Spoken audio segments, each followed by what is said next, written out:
وہاں پہ آپ کاشتکاری کروا لیں، نہری سسٹم بنا لیں، آپ کاشتکاری کو بہتر بنا سکتے ہیں۔ بلوچستان کے پھل دنیا بھر میں ذائقہ دار اور مشہور ہیں، اس کی گروتھ ہو سکتی ہے، اس سے بھی بلوچستان حکومت کو ایک آمدنی آ سکتی ہے۔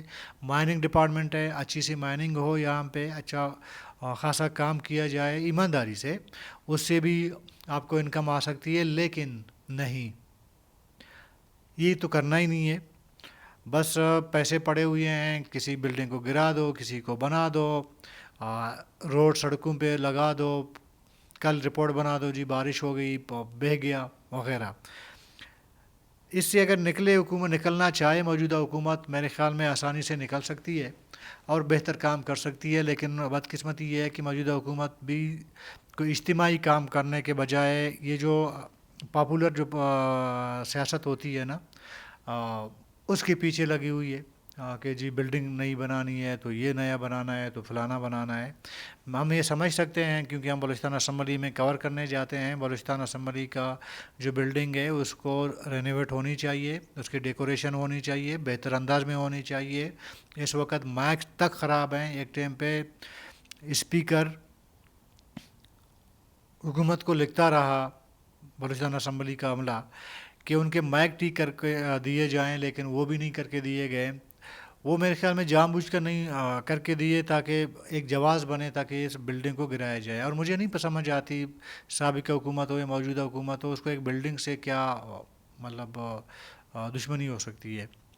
ایک اچھی خاصی بلڈنگ کھڑی ہے، ایک ہسٹوریکل بلڈنگ ہے، اس کو اندر اور باہر سے رینویٹ کیا جا سکتا ہے، بہتر بنایا جا سکتا ہے، جدید اس میں میک وغیرہ چیزیں آلات لگائے جا سکتے ہیں، اور جہاں جہاں گنجائش ہے وہاں پہ 2-4 کمرے بھی بنائے جا سکتے ہیں۔ لیکن پورا ڈھانچہ گرانا، یہ میرے خیال میں ہمارا تو شروع دن سے موقف رہا ہے کہ ٹھیک نہیں ہے، پیسے کا ضیاع ہے، اور ایک تو پیسے کا ضیاع ہے، ایک تاریخی عمارت سے محروم بھی ہونا ہے۔ تو یہ فیصلہ حکومت کا ہم سمجھتے ہیں غلط ہے۔ تو بہرحال اچھی بات یہ ہے کہ کچھ لوگوں نے بھی اس کو غلط سمجھا ہے، تو اس لیے عدالتوں میں گئے ہیں، اور عدالت کا میرے خیال میں ایک بہتر فیصلہ آ سکتا ہے۔ اگلی خبر ہے جی پی ٹی ایم۔ دیکھیں، آج وزارت داخلہ نے پشتون تحفظ موومنٹ پر پابندی لگا دی ہے۔ پشتون تحفظ موومنٹ کے سربراہ منظور پشتین صاحب ہیں، اس کے میرے خیال میں سیکنڈ جو لیڈرشپ ہیں وہ علی وزیر صاحب ہیں۔ محسن داوڑ صاحب بھی ایک ٹائم پہ پشتون تحفظ موومنٹ کے لیڈروں میں شمار ہوتا تھا، لیکن بعد میں انہوں نے اپنی ایک پارٹی بنا لی۔ یہ دراصل بدقسمتیاں ہوتی ہیں نا کسی بھی قوم کے، کہ یونائٹڈ ہونے کے بجائے وہ جو ہے ٹوٹنا شروع ہوتے ہیں۔ یہ بلوچ سیاست دانوں یا جماعتوں میں کافی پرانا وتیرہ ہے، جب سے بلوچ سیاست کی آغاز ہوئی ہے اس کے ساتھ اس کے ٹوٹ پوٹ ہونے کا سلسلہ بھی ساتھ ساتھ چلتا رہا ہے۔ اس وجہ سے اس وقت اگر آپ دیکھیں گے صرف بلوچ قوم پرست جماعتوں کی بات کریں 5-6 آپ کو نظر آئیں گے، لیکن اس بیماری سے کسی حد تک پشتون جو نیشنلزم تھی وہ بچی ہوئی تھی۔ پشتونخوا انٹیکٹ تھی، سنگل پارٹی تھی، ای این پی انٹیکٹ تھی، سنگل پارٹی تھی، پھر پشتون تحفظ موومنٹ آئی، وہ بھی سنگل تھی، لیکن آپ نے دیکھا بیچ میں پشتونخوا بھی ٹوٹ گئی، ای این پی بھی ٹوٹ گئی، اور پی ٹی ایم بنا، پی ٹی ایم کے اندر سے بھی لوگ نکل گئے، ٹوٹ پوٹ ہوئی اس کے اندر۔ تو اب جا کے اس پہ پابندی لگا دی گئی ہے محکمہ داخلہ کی جانب سے۔ میرے خیال میں یہ پابندی اس وجہ سے لگا دی گئی ہے کہ 12 اکتوبر کو، رواں سال جو 2024 کا سال ہے، 12 اکتوبر کو پشتون تحفظ موومنٹ نے ایک بہت بڑا پشتون جرگہ بلانے کا اعلان کیا تھا، اور یہ پہلے جگہ کی تعین نہیں ہو رہی تھی، وزیرستان میں کیا جائے، کہاں کیا جائے، کے پی کے میں کیا جائے۔ اطلاع یہ آ رہی تھی کہ بلوچستان والے کہہ رہے تھے کہ ہمارے ہاں کرایا جائے، کے پی کے والے سمجھ رہے تھے ہمارے ہاں کیا جائے، لیکن آفریدی ٹرائب نے، میرے خیال میں جو میری اطلاعات ہیں، انہوں نے جو ہے بطور میزبان اس پروگرام کو ہوسٹ کرنے کا انہوں نے یہ ذمہ داری لے لی، اور تقریباً تیاریاں جاری تھیں بلوچستان سے، کے پی کے سے، باقی علاقوں سے جو پشتون لوگ ہیں، جو پی ٹی ایم سے جن کا ایک وابستگی ہے یا پی ٹی ایم کو جو بہتر سمجھتے ہیں، تو ان کی بھی روانگی جو ہے وہ وزیرستان میں وہ بھی تیاریاں ہو رہی تھیں، ہماری اطلاع یہ ہیں. اور جیسے یہ ظاہر ہے کہ آج تقریباً 6 اکتوبر ہے، تو ایک ہفتے کے بعد 6 دنوں کے بعد یہ جرگہ منعقد ہونا تھا. اس سے ٹھیک چند دن بعد پہلے اس پہ پابندی لگا دی گئی ہے. اس کی بنیادی میرے خیال میں وجہ یہی ہے کہ 11 اکتوبر کو یہ جو جرگہ ہونا ہے پشتون جرگہ، اس کو مد نظر رکھ کر حکومت کی جانب سے رکھا گیا ہے. اور بہت سارے خدشات یا پیشن گوئیاں یہ ہو رہی تھیں کہ یہ جو جرگہ ہوگا اس میں ممکن ہے کہ ایز اے ہول اعلان کیا جائے جی ہم نے پاکستان کے ساتھ نہیں رہنا ہے. شاید اس طرح کی بھی اطلاعات ہمارے پاس آئی ہے.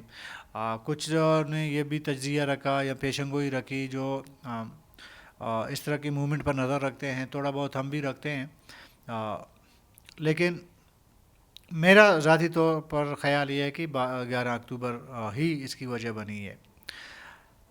ابھی یہ آگے پتہ چلے گا کہ یہ 11 اکتوبر کا جو جرگہ ہے وہ ہو پائے گا یا نہیں ہو پائے گا، یا اس کو روکا جائے گا حکومت کی جانب سے.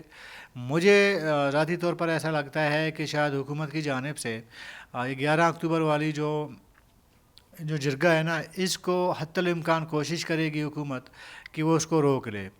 کل کلاں کوئی پریشانی حکومت کے لیے نہ ہو اور سیکورٹی کے لیے بھی، سیکورٹی فورسز کے لیے بھی کوئی پریشانی کا باعث نہ بنے. کیونکہ حکومت کو اس وقت ایسا لگ رہا ہے کہ اگر یہ جرگہ ہوا، اس میں کچھ فیصلے ہوئے، اس میں معاملات گڑبڑ ہو سکتے ہیں آگے جا کے، پھر اس کو شاید پھر سنبھالنا مشکل ہو جائے. یہی وجہ ہے کہ قبل از وقت اس پروگرام کے، اس جرگے کے تو یہ پابندی لگا دی گئی ہے.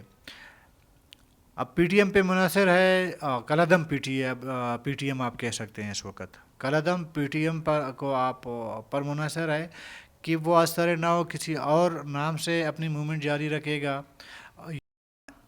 یہ جو فیصلہ ہوا ہے اس کے خلاف وہ کسی کورٹ عدالت میں چلی جائے گی اس کی لیڈرشپ، یا اسی نام سے ایسے ہی جیسے چل رہا ہے ایسے ہی وہ چلا لے گا.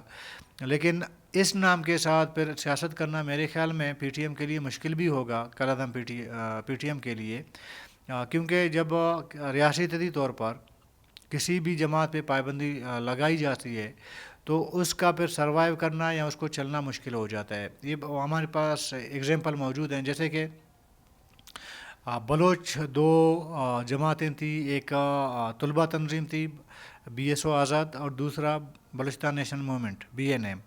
ان دو پر آج سے تقریباً 2009-10 کو پابندی لگا دی گئی، اور اس کے بعد ان کی جو اسٹریٹ پولیٹکس ہے نا وہ تقریباً ختم ہو گئی.